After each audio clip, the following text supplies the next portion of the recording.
নমস্কার। আজকে আপনাদেরকে নিয়ে যাব বাঁকুড়া জেলার শুশুনিয়া পাহাড়।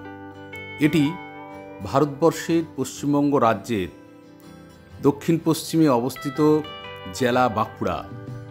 বাঁকুড়া জেলার ছাতনা ব্লকের শুশুনিয়া অঞ্চলে শুশুনিয়া পাহাড়টি অবস্থিত।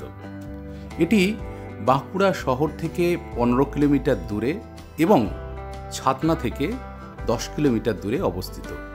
আমরা অলরেডি ছাতনার যে প্রপার এরিয়া, সেখানে বাসুলী দেবীর মন্দিরের পাশ দিয়ে হয়ে একেবারে মোড়ে যেখানে বুড়ু চণ্ডীদাসের মূর্তি রয়েছে, সেই মোড় থেকে ডান দিকে আমরা বেরিয়ে পড়লাম শুশুনিয়া পাহাড়ের উদ্দেশ্যে।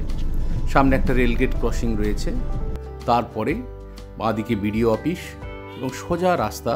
এখন একেবারে সুন্দর পরিষ্কার চওড়া রাস্তা রয়েছে, সেই রাস্তা ধরে শুশুনিয়া পাহাড়ের উদ্দেশ্যে আমরা যাচ্ছি। দূর থেকে আমরা লক্ষ্য করতে পারছি যে শুশুনিয়া পাহাড়কে দেখা যাচ্ছে। স্বাভাবিকভাবেই এটি বাঁকুড়া জেলার খুব গুরুত্বপূর্ণ প্রাকৃতিক সৌন্দর্যের আধারস্থল বা পর্যটন কেন্দ্র নামে আমাদের কাছে খুবই পরিচিত এবং বাঁকুড়ার গর্ব। সামনে আমাদের গন্ধেশ্বরী নদীর ছোট ব্রিজ কজওয়ে আমরা পার হয়ে এগিয়ে যাচ্ছি। ডান দিকে রয়েছে আমাদের এগ্রিকালচারাল কলেজ, যেটা বাঁকুড়া জেলার অন্যতম গর্ব। ছেলেমেয়েরা সাধারণত এখানে কৃষি বিজ্ঞান নিয়ে পড়াশোনা করে। এরপর আমরা প্রায় খুব কাছাকাছি এসে পৌঁছে গেছি শুশুনিয়া পাহাড়ের। দূর থেকে আমরা তার প্রাকৃতিক সৌন্দর্য অবগাহন করতে পারছি। শীতের সকাল হওয়ার জন্য কিছুটা কুয়াশাচ্ছন্ন পরিবেশ রয়েছে। একেবারে শুশুনিয়া বাজারের কাছে ডান দিকে হয়ে শুশুনিয়া পাহাড়ের কোলে যে রাস্তা, সেখানে আমরা প্রবেশ করেছি। স্বাভাবিকভাবেই আপনারা দেখতে পাচ্ছেন যে এখানে সারা বছরই একটা মেলার আবহ কিন্তু থাকে। তো এই ডিসেম্বর, জানুয়ারি মাস এবং ফেব্রুয়ারি মাস পর্যন্ত বিভিন্ন পর্যটকরা এখানে আসেন এবং পিকনিক করেন। তো তার সাথে সাথে এখানে বিভিন্ন ধরনের দোকানে প্রসরা নিয়ে বসে রয়েছেন বিভিন্ন দোকানিরা। এখানে বিভিন্ন জিনিস আপনি গ্রহণ করতে পারবেন। কাঠের জিনিস তো রয়েছে, তার পাশাপাশি এখানে পাথর, বিশেষ করে পাথরের কাজকর্ম, পাথর শিল্পীরা সারা বছরই এখানে কিন্তু স্থায়ীভাবে দোকান রয়েছে, যেখানে তারা বিভিন্ন ধরনের দ্রব্য সামগ্রী পর্যটকদের বিক্রি করে থাকেন। এবং সামগ্রিক এলাকাটা পুলিশ প্রশাসনের একটা আওতার মধ্যে রয়েছে এবং পর্যটকরা যাতে 100% সুযোগ সুবিধা পায় সেই ব্যবস্থা কিন্তু করে রয়েছে। আমরা এসে উপস্থিত হলাম যেখানে সারা বছর প্রাকৃতিক ঝর্ণার মাধ্যমে জল এখান থেকে মানুষ গ্রহণ করে এবং বিভিন্ন ধরনের কাজকর্মকে পরিচালিত করে। তো এই যে প্রাকৃতিক ঝর্ণা শুশুনিয়া পাহাড়ের অন্যতম আকর্ষণ ক্ষেত্র, কারণ এখানে ঝর্ণা থেকে জল নিয়মিতভাবে সারা দিন রাত এই প্রাকৃতিক ঝর্ণার জল এখান থেকে পড়ে আসছে। নরসিংহ মন্দিরের নিকটে ঝর্ণার জল একটি পাথর থেকে বেরিয়ে আসছে। এই জলের ঔষধি গুণাগুণ রয়েছে। অন্যান্য প্যাকেটজাত পানীয় জলের গুণমানের চেয়ে এই জল কোনো অংশে কম নয় বলে স্থানীয় এলাকার মানুষরা সবসময় এই জল কিন্তু পান করে আসছে। এই প্রাকৃতিক ঝর্ণাকে কেন্দ্র করে হনুমানজির মূর্তি, দেবী মায়ের মূর্তি প্রতিষ্ঠিত রয়েছে। এরপর আমি আপনাদেরকে দেখাতে চাইছি ওয়েস্ট বেঙ্গল গভর্নমেন্টের আওতায় ট্রেকিং রুট, অর্থাৎ শুশুনিয়া পাহাড়ে এখানে রক ক্লাইম্বিংয়ের একটা সুবন্দোবস্ত কিন্তু রয়েছে। বছরের বিভিন্ন সময়ে বিভিন্ন জায়গা থেকে বহু মানুষ এখানে আসেন এবং ছাত্রছাত্রীদেরকেও নিয়ে আসেন, যারা রক ক্লাইম্বিং করে তারা বিভিন্ন পাহাড়ে যাতে উঠতে পারে সেই যে শিক্ষা এখানে কিন্তু প্রদান করা হয়। আপনারা নিশ্চয়ই দেখতে পাচ্ছেন যে একেবারে ছোট ছোট বাচ্চাদের পর্যন্ত নিয়ে এসে কিভাবে তারা পাহাড়ে উঠতে পারে, তার যে প্রকৌশল, সেই জিনিসটা কিন্তু এখানে সারা বছর ধরেই টেন্টের আকারে নিয়ে এখানে শিক্ষা প্রদান করে থাকেন বিভিন্ন প্রতিষ্ঠান। এরপর আমি আপনাদেরকে দেখাতে চাইছি সামগ্রিক যে পাহাড়ের রূপরেখা ড্রোন ভিউর মাধ্যমে।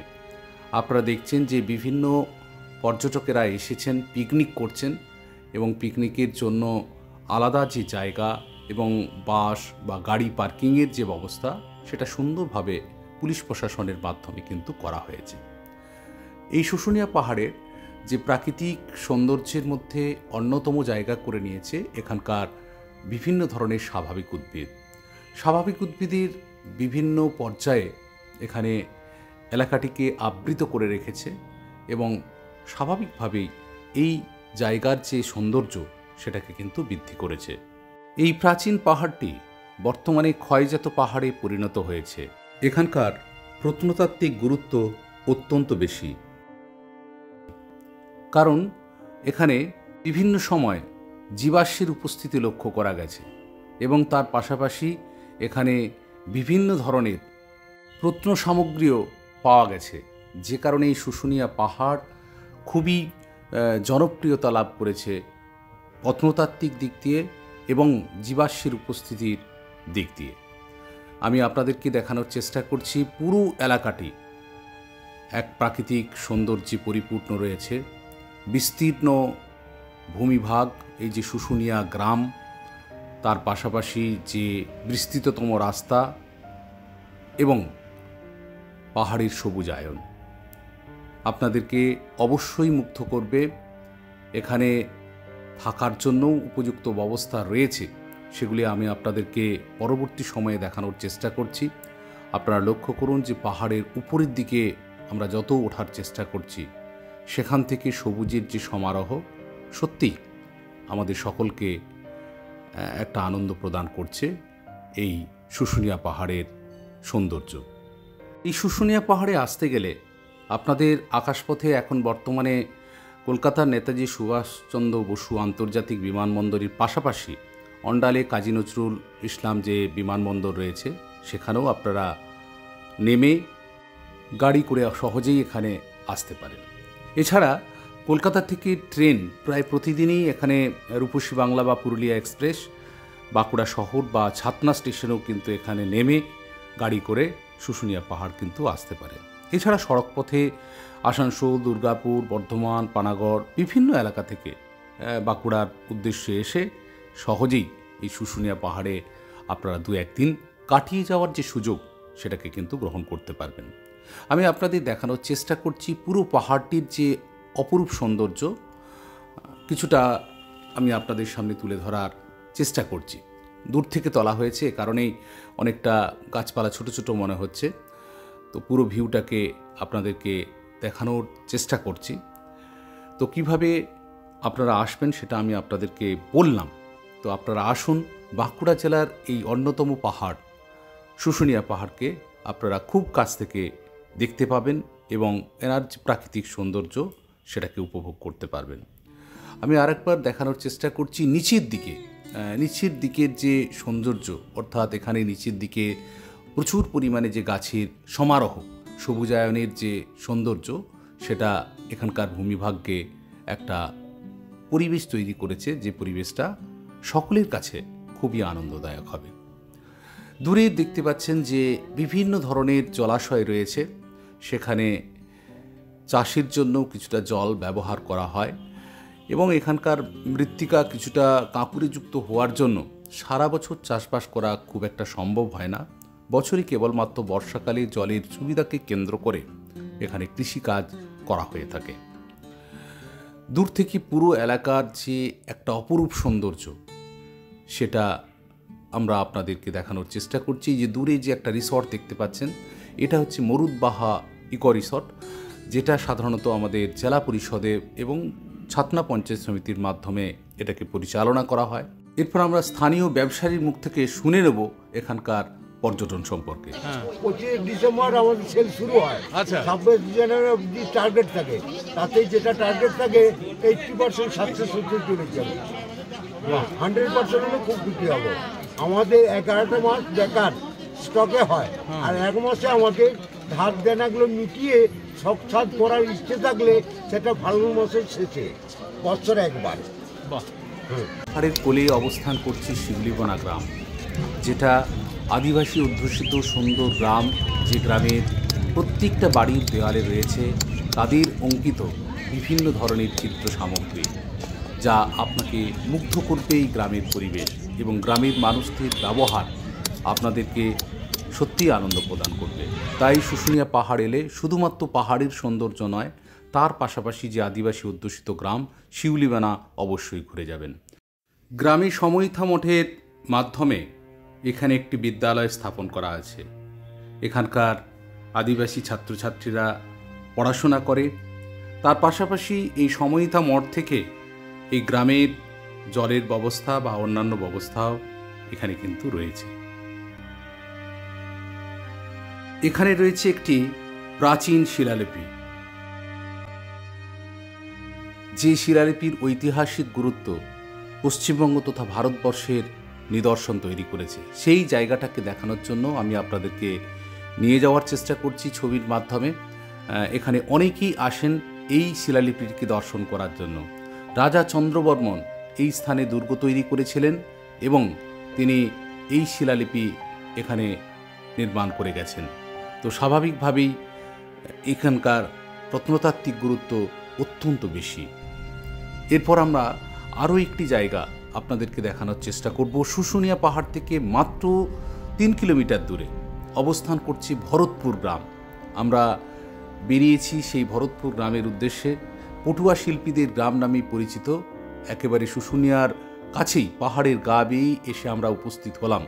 নতুন করে নির্মিত হয়েছে তাদের বাড়ি, সেই বাড়িগুলোকে আপনাদেরকে দেখানোর চেষ্টা করছি। পটুয়া শিল্পীরা সাধারণত এই এলাকায় বসত তৈরি করে দিয়েছেন, গভর্নমেন্টের পক্ষ থেকে বাড়ি বানিয়ে দেওয়া হয়েছে এবং সেই বাড়ির দেয়ালে ওনাদের যে শিল্পের প্রতিভা, প্রায় 500 বছর ধরে নিয়ে আসা যে শিল্পের প্রতিভা ওনাদের বাড়ির দেয়ালে তারা কিন্তু অঙ্কিত করেছেন। স্বাভাবিকভাবেই এই ভরতপুর গ্রাম প্রায় 500 বছরের শিল্পীরা বংশ পরম্পরাভাবে তারা প্রকৃতির থেকে বিভিন্ন ধরনের রং কালেকশন করে, সবুজ পাতা, বিভিন্ন ধরনের মাটির কালার ইত্যাদি ব্যবহার করে তারা কিন্তু কাগজের উপরে, আর্ট পেপারের উপরে বিভিন্ন ছবি আঁকত এবং এই ছবি বর্তমানে বিভিন্ন পর্যটকেরা ক্রয় করেন এবং এনারা এখানে বিক্রিও করে থাকেন বাড়িতে বসে। ওনাদের অঙ্কিত ছবিগুলির মধ্যে যে গুরুত্ব এবং তাদের যে হাতের যে বিভিন্ন নকশা, সেটা খুবই কিন্তু বিরল। এই জায়গাতে অনেকেই জানে না। সাধারণত শুশুনিয়ার কোলেই এই ভরতপুর গ্রাম। গভর্নমেন্টের পক্ষ থেকে এখানে বিভিন্ন ধরনের সুযোগ সুবিধা প্রদান করেছেন এই শিল্পীদেরকে। বিশেষ করে SC/ST দপ্তর থেকে এনাদের প্রশিক্ষণের মধ্য দিয়ে ওনাদের যে আর্ট কালচার, সেই কালচারটা রেখে নতুন করে তারা কিভাবে এই শিল্পটাকে আরও এগিয়ে নিয়ে যেতে পারে তার সুবিধা কিন্তু বর্তমানে প্রদান করেছেন SC/ST দপ্তর থেকে। কারণ এই চিত্রকর শিল্পীরা সাধারণত ট্রাইবাল সম্প্রদায়ভুক্ত। আগে ওনারা রুজি রোজগারের টানে এই শিল্প গান গেয়ে ভিক্ষাবৃত্তির পথকে অবলম্বন করতেন বিভিন্ন গ্রামে গিয়ে, কিন্তু বর্তমানে সেটা এখন বন্ধ হয়েছে। ওনারা এখানে স্থায়ী স্টলের মাধ্যমে কাজ করেন। এই শুশুনিয়ায় এলে আপনি থাকবেন কোথায় সেটা সকলের হয়তো জানার একটা বিষয় থাকবে। সবচেয়ে বেস্ট হচ্ছে শুশুনিয়া প্রাকৃতিক ভ্রমণ কেন্দ্র, পশ্চিমবঙ্গ বন উন্নয়ন বিভাগের আওতার মধ্যে এটি রয়েছে এবং এটি সহজেই আপনারা অনলাইন বুকিং করতে পারবেন এবং অনলাইন বুকিংয়ের মাধ্যমে এই যে প্রাকৃতিক সৌন্দর্য, এখান থেকেই আপনি শুশুনিয়ার ভিউ অত্যন্ত সুন্দরভাবে গ্রহণ করতে পারবেন। ওনাদের ওয়েবসাইটের অনলাইন বুকিং সেন্টার রয়েছে। এছাড়া শুশুনিয়া যুব আবাস কেন্দ্র, এখানেও আপনারা খুব স্বল্প পয়সায় থাকতে পারবেন, সেই ব্যবস্থাও এখানে কিন্তু করা হয়েছে। এর পাশাপাশি সাধারণত আমরা দেখতে পাচ্ছি যে যুব আবাসের সাথেই এখানে রয়েছে বিভিন্ন ধরনের ইকো রিসর্ট। কেন্দ্রের মধ্যে হচ্ছে মরুদবাহা ইকো রিসর্ট রয়েছে, যেখানে বাঁকুড়া জেলা পরিষদ এবং পঞ্চায়েত সমিতি, ছাতনা পঞ্চায়েত সমিতির মাধ্যমে এটি পরিচালিত হয়। এখানে সহজেই কিন্তু আপনারা থাকতে পারবেন শুশুনিয়া এলে। আশা করি আপনাদেরকে শুশুনিয়া পাহাড় সম্পর্কিত বিভিন্ন পর্যটন ক্ষেত্রগুলিকে দেখাতে পেরেছি। এরপরে বাড়ি ফেরার পালা। আমরা ট্রেনের যে সুব্যবস্থা সেই পথও আপনাদেরকে দেখানোর চেষ্টা করেছি, যে আপনারা ট্রেনেও সহজে এখানে কিন্তু আসতে পারবেন এবং শুশুনিয়া পাহাড়ের প্রাকৃতিক সৌন্দর্যকে উপভোগ করতে পারবেন। ধন্যবাদ, ভালো থাকবেন।